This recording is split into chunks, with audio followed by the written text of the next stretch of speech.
ଗୋଟିଏ ଜଙ୍ଗଲରେ ଜଣେ ବାଘ ମାମୁଁ ରହୁଥିଲା। ସେ ବହୁତ ଶକ୍ତିଶାଳୀ ଥିଲା, କିନ୍ତୁ ମନରେ ତାର ଅଳ୍ପ ଅହଙ୍କାର ଥିଲା।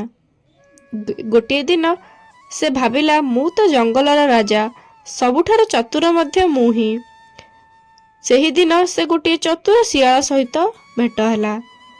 ବାଘ ମାମୁଁ ଶିଆଳକୁ କହିଲା, ହେ ଶିଆଳ, ତୁମେ କ'ଣ ମୋ ଠାରୁ ଅଧିକ ବୁଦ୍ଧିମାନ?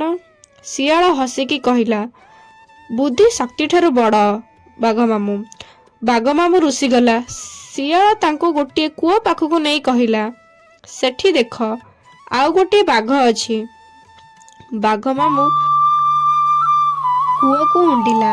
ନିଜ ପ୍ରତିଛବି ଦେଖି ସେ ଭାବିଲା, ସତରେ ଅନ୍ୟ ବାଘ ଅଛି। ସେ ରୁଷିକି ସେ କୂଅକୁ ଡେଇଁ ପଡ଼ିଲା ଏବଂ ଭିଜିଗଲା। ଶିଆଳ ହସି ହସି କହିଲା, ଦେଖିଲ ବାଘ ମାମୁଁ, ବୁଦ୍ଧି ସବୁଠାରୁ ବଡ଼ ନା ଶକ୍ତି? ଶିକ୍ଷା